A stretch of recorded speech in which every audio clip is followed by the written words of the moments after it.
नमस्कार साथियों, स्वागत है आपका गोल ब्रेकर के यूट्यूब चैनल में। मैं वीके वर्मा आपका स्वागत करता हूं। दोस्तों, इस वीडियो में हम जानेंगे इंडियन रेलवे के अंदर जो पीपी मॉडल है, पब्लिक प्राइवेट पार्टनरशिप, उसके तहत कुछ एक जो रेलवे स्टेशन है उनका जो पुनर्विकास करने के लिए गवर्नमेंट ने जो प्लान किया था इंडियन रेलवेज़ की तरफ से, तो उसके अंदर उन्होंने शुरुआती जो स्टेशन है उसके अंदर दिल्ली का नाम आ रहा है और 6 नवंबर से इसकी बोली लगने की बात कही जा रही है। अब इसका क्या प्रभाव पड़ने वाला है, जो एएलपी सिलेक्टेड हैं, न्यूली जो कैंडिडेट है जिनका 2018 में वैकेंसी निकली थी, जिनको अभी तक ज्वाइनिंग नहीं मिला है या जिनको ज्वाइनिंग मिल चुका है, टेक्नीशियन साथी हैं, और उसके बाद एनटीपीसी के जो अभी करंट में वैकेंसी जो चल रही है, या फिर जो लास्ट टाइम में जो वैकेंसी आई थी अराउंड 2016 आई थी, और जो ग्रुप डी की 2018 के अंदर जो वैकेंसी आई थी, या फिर अभी जो वैकेंसी आ रही है, उनके ऊपर इस चीज़ का क्या प्रभाव पड़ेगा, इसके बारे में भी हम चर्चा करेंगे। तो चलिए वीडियो को शुरू करते हैं। उससे पहले जितने साथी चैनल पर नए हैं वो चैनल को सब्सक्राइब कर लीजिए और बेल आइकन को ऑल में प्रेस कर लीजिए। दोस्तों, एंड ऑफ दिस वीडियो यहाँ पे रेलवे जानकारी के नाम से आपको प्लेलिस्ट मिलेगी, तो इसमें काफ़ी सारी जानकारी मैंने आपको बताई है। आप चाहें तो इसे देख सकते हैं। आपके पसंद की इसमें जानकारी आपको उम्मीद करता हूँ कि मिल जाएगी। सो गाइस, यहाँ पे ये न्यूज़ है, इसको हम पढ़ते हैं। नई दिल्ली में रेलवे स्टेशन के पुनर्विकास के लिए 6 नवंबर से लगेगी बोलियां। नई दिल्ली रेलवे बोर्ड को पुनर्विकास करने के लिए रेलवे के भूमि विकास प्राधिकरण ने दूसरी प्री बिड बैठक है उसको आयोजित किया है। इस बैठक में जो कंपनीज़ हैं उनका नाम दिखाया गया। मैं थोड़ा सा जूम कर लेता हूँ ताकि अच्छे से आपको जो कंपनीज़ हैं उनका नाम दिखाई दे जाए। जो कंपनीज़ है उसमें कौन कौन सी है इस बैठक में: फ्रेंच नेशनल रेलवे, ये कोई कंपनी है; टाटा प्रोजेक्ट्स, एनकोरेज इंफ्रास्ट्रक्चर, अडानी ग्रुप्स, और जेएमआर, जेकेबी इंफ्रा है सीधा, जेकेबी समेत 25 राष्ट्रीय, 25 अंतर्राष्ट्रीय और अंतर्राष्ट्रीय कंपनियों के प्रतिनिधि शामिल हुए। नीति आयोग के चेयरमैन अमिताभ कांत और रेलवे बोर्ड के चेयरमैन व सीईओ विनोद कुमार यादव ने उन्हें संबोधित किया। लगभग 6500 करोड़ 6500 करोड़ रुपीज़ का ये जो प्रोजेक्ट है, जो परियोजना है वो बनने वाली है, उसको 4 साल में पूरा करने का जो लक्ष्य है वो रखा गया है। अराउंड 2024 के अंदर आपको मान लीजिए 4 साल का रखा है। 6 नवंबर को बोली लगने की अंतिम तिथि है। 6 नवंबर से बोली जो है वो लगनी जो है अंतिम तिथि उसकी रखी गई है। रेलवे विकास प्राधिकरण के उपाध्यक्ष वेद प्रकाश डुडेजा ने कहा कि नई दिल्ली रेलवे स्टेशन के पुनर्विकास के लिए प्रमुख ग्लोबल फर्मों ने रुचि दिखाई है। जो भी इंटरनेशनली ग्लोबल जो फर्में हैं उन्होंने रुचि दिखाई है, ऐसा इन्होंने बोला है। उसके बाद इन्होंने यहाँ पे लिखा है कि इस परियोजना का उद्देश्य नई दिल्ली रेलवे स्टेशन को विश्व स्तरीय ट्रांजिट हब के रूप में परिवर्तन करना है। जैसा कि मैंने जो हमारा होता है ना, जब हम एयरपोर्ट पे जाते हैं तो एयरपोर्ट किस तरह से क्लीनिंग या फिर उसकी फैसिलिटीज़ रहती है, उसी तरह से यहाँ पे रेलवे की जो फैसिलिटीज़ है उनको क्लीनिंग को बनाने का विचार से इसको 6500 करोड़ रुपये का प्रोजेक्ट है जो इसको तैयारी की जा रही है। विश्व स्तरीय बनाने के लिए कई चरणों में चलने वाली पुनर्विकास प्रक्रिया को स्टेशनों के बुनियादी ढांचे का विकास, रेलवे कार्यालयों व रेलवे क्वार्टरों का नवीनीकरण, ये इसमें जो बात बोली गई ये बहुत अच्छी मैं मानता हूँ इस बात को। एक तो जो बुनियादी ढांचा है उसके अंदर विकास किया जाएगा, रेलवे के जो कार्यालय है उसके अंदर विकास किया जाएगा, और सबसे बड़ी बात जो बोली गई है कि रेलवे के जो क्वार्टर हैं उनका नवीनीकरण किया जाएगा। मैं रेलवे के क्वार्टर की अगर आप कहोगे तो उसकी वीडियो बनाने की कोशिश आपको करूँगा, क्योंकि क्वार्टर्स की जो कंडीशन रहती है उसका नवीनीकरण बहुत ही ज़्यादा ज़रूरी है। कुछ एक जगहों पे बहुत अच्छे होंगे क्वार्टर, लेकिन कुछ एक जगहों पे क्वार्टर जो है रेलवे के वो बहुत ही उनकी स्थिति हम कह सकते हैं कि दयनीय स्थिति है। आगे है नियोजित पुनर्विकास की मुख्य विशेषताओं में आगमन और प्रस्थान करने वाले यात्रियों के लिए अलग अलग जगह, जो भी साथी आएंगे, जो आने वाले हैं और जो जाने वाले हैं, उनके लिए क्या बोला है कि अलग अलग जगह बनाई जाएगी। प्लेटफॉर्मों का जो नवीनीकरण होगा, उसके बाद लाउज है, फूड कोर्ट है और शौचालय, लाउज, फूड कोर्ट और शौचालय, ठीक है। उसके बाद एलिवेटेड रोड नेटवर्क, जो हमारे एलिवेटर ऊपर चढ़ने के लिए लगे रहते हैं, जहाँ सीढ़ियों की जगह एलिवेटर लगे रहते हैं जो इलेक्ट्रिक मोटर से चलते हैं, उनकी बात। मल्टी लेवल कार पार्किंग, इसकी भी ज़रूरी है, आदि की सुविधाएं उपलब्ध कराना शामिल किया गया। मैंने आपको पहले बताया कि जो एयरवेज हमारा होता है, जिस तरह से एयरपोर्ट होता है, सेम उसी की तर्ज पे बनाने की पूरी कोशिश की जा रही है। 30 एकड़ भूमि पर कार्यालय व व्यावसायिक इमारतें, 5 सितारा व बजट होटल आदि का निर्माण किया जाएगा। कनॉट पैलेस के नज़दीक आगे दिया गया है भूमिगत मार्ग, भवभूति मार्ग पर व्यावसायिक केंद्र बनाने की भी योजना है, जो आपका कनॉट पैलेस का जो रोड है उसके ऊपर बता रहे हैं। रेलवे स्टेशन को मेट्रो के येलो लाइन, जो येलो लाइन है उससे जोड़ने के लिए बात, एयरपोर्ट एक्सप्रेस लाइन और पैदल मुख्य मार्ग के जरिए कनॉट पैलेस के साथ जोड़ा जाएगा। इन 3 चीज़ों से जोड़ा जाएगा।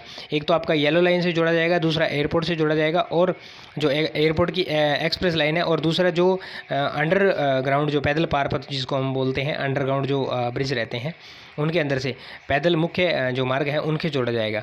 सॉरी, अंडरग्राउंड नहीं है, सारे जो पैदल के मार्ग हैं उनके लिए बोला है, जो मुख्य मार्ग है उसके लिए बोला गया है। उन्होंने बताया कि निजी भागीदारी से रेलवे स्टेशन पर 5 लाख वर्ग किलोमीटर के क्षेत्र में, 5 लाख वर्ग किलोमीटर क्षेत्र के साथ आसपास के 2.6 लाख वर्ग के जो मीटर है, सॉरी मैंने वो वर्ग किलोमीटर बोल दिया, ये मीटर है, 5 लाख वर्ग मीटर, और ये है 2.5 लाख वर्ग मीटर, ठीक है। क्षेत्र को व्यावसायिक गतिविधियों के लिए विकसित किया जाना है। व्यावसायिक गाड़ियाँ तो ऑटोमेटिक हो जाएगी जब आप इतना बड़ा प्रोजेक्ट जब बना रहे हो, तो वहाँ पे ट्रांसपोर्ट की सुविधा, रेल के अलावा जो दूसरा रोड का ट्रांसपोर्ट है वहाँ उसकी सुविधा, खाने की सुविधा आप बना रहे हो अच्छे से, और आप जो दूसरी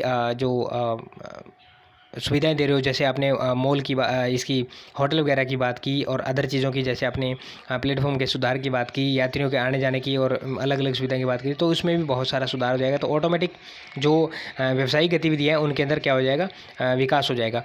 इस परियोजना को 60 वर्षों की अवधि के लिए design, build, finance, operate, transfer model पर विकसित किया जाएगा। तो इसकी जो उम्र है उसको बता रहे हो कि 60 साल की जो उम्र है उसके हिसाब से, यानी कि या तो 60 साल का जो आगे मॉडल आएगा, 60 साल में जो दुनिया परिवर्तित होगी उसी के हिसाब से 60 साल तक ये जीवित रहेगा, यानी कि उसी कालांतर के अंदर वही सेम चीज़ चलने वाली है, वही रहेगा, और इसकी लाइफ के अंदर भी वो जो पावर रहेगी वो 60 साल तक सेम चीज़ रहने वाली है। उसके मॉडल पे ये विकसित किया जाएगा।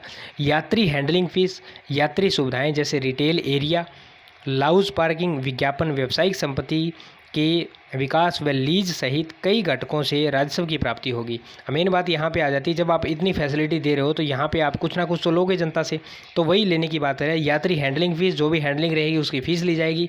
यात्री को जो भी सुविधाएं दी जाएगी, जैसे रिटेल एरिया है उसकी फ़ीस, जो लाउस है उसकी फ़ीस, पार्किंग है उसकी फ़ीस, जो भी विज्ञापन रहेंगे उसकी फ़ीस, व्यावसायिक संपत्ति के लीज सहित घटकों से राजस्व की प्राप्ति ऑटोमेटिक हो जाएगी। आगे दिया है, नई दिल्ली रेलवे स्टेशन देश का सबसे बड़ा रेलवे स्टेशन है। यहाँ से रोजाना लगभग 400 ट्रेन का परिचालन होता है। 400 ट्रेन, 400 ट्रेन चलती है, और 4 लाख प्रतिदिन, 4 लाख जो लोग हैं इससे में 4.5 लाख, 4.5 लाख जो पैसेंजर है, या हम कह सकते हैं यात्री है, वो इसमें क्या करते हैं, यात्रा करते हैं।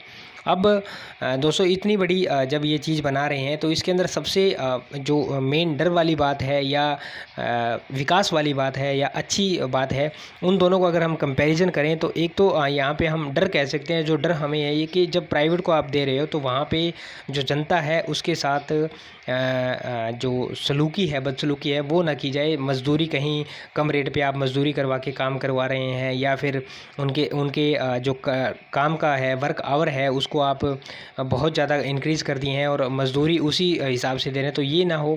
उसके बाद जनता से इतना बनने के बाद इतना पैसा ना वसूला जाए कि जो आम आदमी है, जो गरीब जन है, हमारे देश की 90% जो पॉपुलेशन है, वो उस चीज़ का जो लुफ्त है, या उस चीज़ का जो मज़ा है वो ले ही ना पाए। तो इस तरह का न हो इसके अंदर। और दूसरी बात, जो इसका फ़ायदा, जो अगर हम बात करें जो बेनिफिट होने वाला है उसके लिए, तो जो इतनी बातें अगर इसके अंदर दिखाई गई है, अगर सक्सेसफुली ये बातें जो सारी बताई गई हैं इधर उधर अगर सारी हो जाती है तो बहुत ही, मैं कहूँगा बहुत अच्छी बात है। और रही बात जो मैंने शुरू में आपको बताया कि ALP टेक्नीशियन और टेक्नीशियन जो हमारे NTPC ग्रुप डी के साथी हैं, उनके ऊपर क्या इफेक्ट पड़ने वाला है, तो दोस्तों उनके ऊपर इस चीज़ का कोई इफेक्ट नहीं पड़ने वाला है। जो वैकेंसी आपकी पहले चली थी वो चलती रहेगी, जो करंट में चल रही है वो भी चलती रहेगी, और जो फ्यूचर में आने वाली है उसके ऊपर जो मर्जर का है प्लान, वो एक अलग बात है, लेकिन इस चीज़ का उसके ऊपर भी कोई इफेक्ट नहीं पड़ने वाला है। तो आप बेफिक्र हो गए अपने एग्ज़ाम की तैयारी कीजिए। जिन साथियों का लेटर नहीं आया ज्वाइनिंग के लिए, उनका लेटर भी ज्वाइनिंग के लिए आ जाएगा, चाहे वो ALP हो, चाहे टेक्नीशियन हो, चाहे वो ग्रुप डी 2018 वाले कैंडिडेट हो, उनका भी आ रहा है और आ ही जाएगा। ठीक है, तो आप उस चीज़ के लिए बेफिक्र रहें, इसका आपके ऊपर कोई इफेक्ट नहीं पड़ने वाला है। तो दोस्तों ये थी आपके लिए इन्फॉर्मेशन, और भी बहुत सारी इन्फॉर्मेशन आपके लिए मैंने जुटा रखी है। तो धीरे धीरे मैं आपको वीडियो के माध्यम से वो सारी इन्फॉर्मेशन धीरे धीरे प्रोवाइड करता रहूँगा। थोड़ा सा शेड्यूल बिजी है, उसकी वजह से थोड़ा वीडियो बनाने में टाइम लग रहा है और टाइम मिल नहीं पा रहा, तो थोड़ा वीडियो इधर उधर हो जा रहा है टाइम की थोड़ी प्रॉब्लम करके। दोस्तों उम्मीद करता हूँ वीडियो आपको अच्छी लगी है। वीडियो अगर अच्छी लगी है दोस्तों के साथ शेयर करना, चैनल पर अगर नया आए तो सब्सक्राइब जरूर से करना, और बेल आइकन को ऑल के अंदर प्रेस कर लेना, ताकि जो भी नोटिफिकेशन हो वो आपके पास टाइम टू टाइम पहुंच सके। आपका कोई सुझाव हो तो आप कमेंट सेक्शन में कमेंट कर सकते हैं, मैं आपके सुझाव का स्वागत करता हूं। अगर आपका कोई डाउट हो तो वो भी आप मुझे बता सकते हैं, मैं कोशिश करूंगा आपके डाउट को पूरा रिजॉल्व करने की। ठीक है, मिलते हैं नेक्स्ट वीडियो में नेक्स्ट अपडेट के साथ। तब तक के लिए जय हिंद, जय भारत, वंदे मातरम साथियों।